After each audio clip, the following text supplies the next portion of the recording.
So I wanted first to introduce Centixbel as a PATLIB center, but more profoundly the companies I deal with, the companies that deal with technical textiles, with new innovation, and not a lot of money to protect this innovation. What did the Belgian government do? The Belgian government created the rule of 80%. It's quite a simple rule, but a lot of hooks on it because it's a fiscal rule.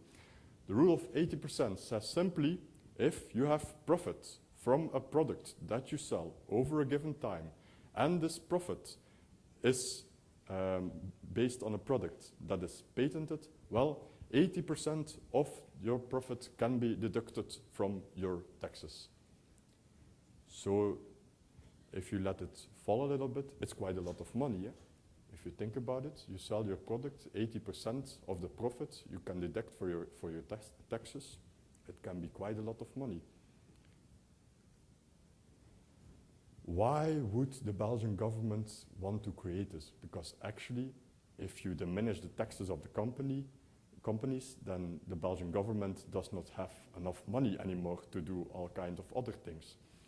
But the reasoning was quite simple. They wanted to stimulate the Belgian companies to, one, perform technical innovation. This is very good for textile companies, especially for the technical textile companies.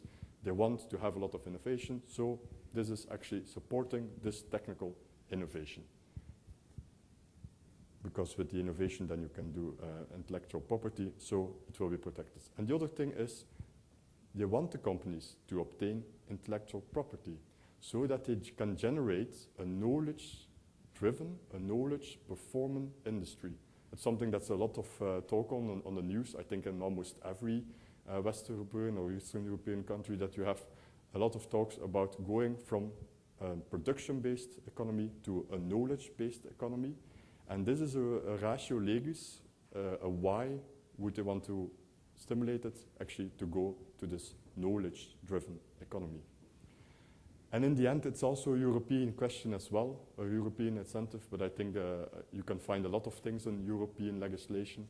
So if you can find the real thing, you can always find a rule based on a European question. I'm going to talk a little bit deeper into this fiscal rule today, but tomorrow I have another session in which I want to go it more closely, more into detail, into a case study of this fiscal rule.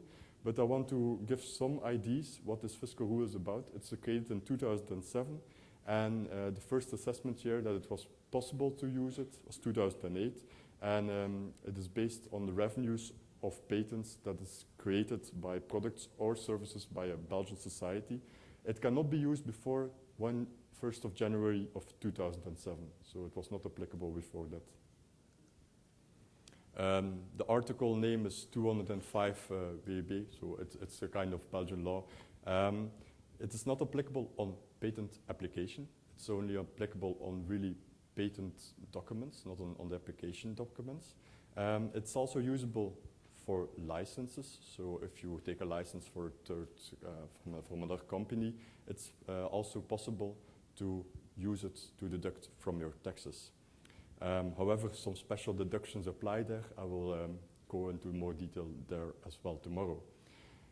If you take over a patent of another company or a license, you need to do, however, some improvements yourself. Again, with the ratio of creating knowledge in Belgium, holding knowledge in Belgium, you need to improve the intellectual property that you obtained. And you need to improve that in your own R&D center, again with the ratio to create more knowledge in Belgium and keep it there. This is a tax form. Looks quite simple as for a tax form. It's in Dutch. You can find it in Belgium in Dutch, in French, and in German. So I took the Dutch one. It's an introduction for Dutch. I only want to say small things about it. It got this part A and part B, and in part A, you fill in the amount of revenues that you generated with patented products, and in B, you could fill in the amount of revenues that you generate with patented products that were not your own patents, so patents that you from a license or that you took over. It's quite a simple filling in the tax form. I talked about Centixbel. And what are the companies that we work in our daily basis?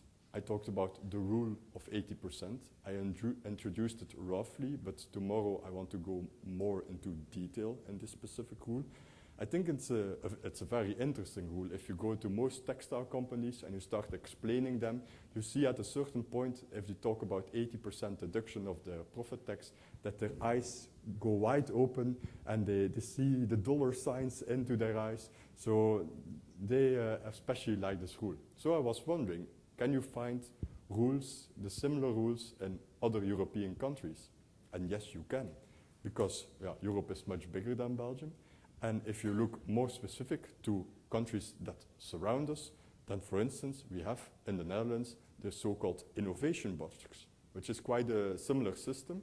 But there the difference is that they explicitly lower the tax rate to 5% on profit that you generate from patented products. It's quite similar to an 80% deduction. But their difference is perhaps that they only have a limited amount of money that they can give to companies that they can distribute. It's limited to 625 million euros in 2012, which is quite a lot of money. And it can also be used before you really have an issued patent. So there is some different things about it.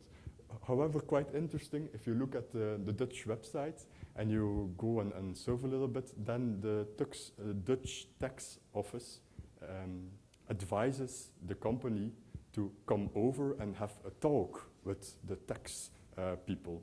So something that I would not do as a person. Perhaps one of you would like to go to the tax office, but not really. But they say that because of the difficulty of the system, it's best to come and have a talk with your tax officer. The patent box in Luxembourg, they also have a similar system. Also using an 80% deduction, but you can, or they can use it for other things, not only patents, but also for designs, domain names, trademarks, also for licensed patents. They also had it from 2008. And which I find quite interesting is that in the UK, there was also a proposed patent box. So I find some things about it. It's not yet effective. It's a proposed system that perhaps will go in the 1st of April 2013. I find some mixed signals about that because I think there's still some discussion about the system going on. Again, the same strategy, have a knowledge-based industry, so encourage high-value jobs. And it will be optional perhaps for companies that they can deduce their tax from patent income to 10% instead of 26%. So something that I'm not really sure of because I get a lot of mixed signals about that if I find some things about it. In my presentation, I talked about Centixbel, my employee, the companies that I deal with. I talked about the rule of 80%, which is a quite amazing fiscal rule that's created in Belgium. I will discuss this more in length tomorrow. And I talked a little bit about other countries who have similar systems. I think as a conclusion that for Belgium we created this 80% rule. I think other countries can create a similar rule that it will generate the same output. We as Centixbel, we aid as a PATLIB center the small medium enterprises to implement this rule, to get accustomed with it, to find the right way of using it, and also to promote taking intellectual properties according to this rule. And we see that in different European countries you have similar mechanisms, so I think other European countries will follow. If you look at it, a famous French philosopher, Mr. Chartier, once said, the only thing that I don't like about money is that it is stupid. I give him not always right. In this picture, money is quite stupid indeed, but on the other hand, and most of the time, money is not stupid. We promote our companies to get all the money that they can take, especially also by fiscal rules.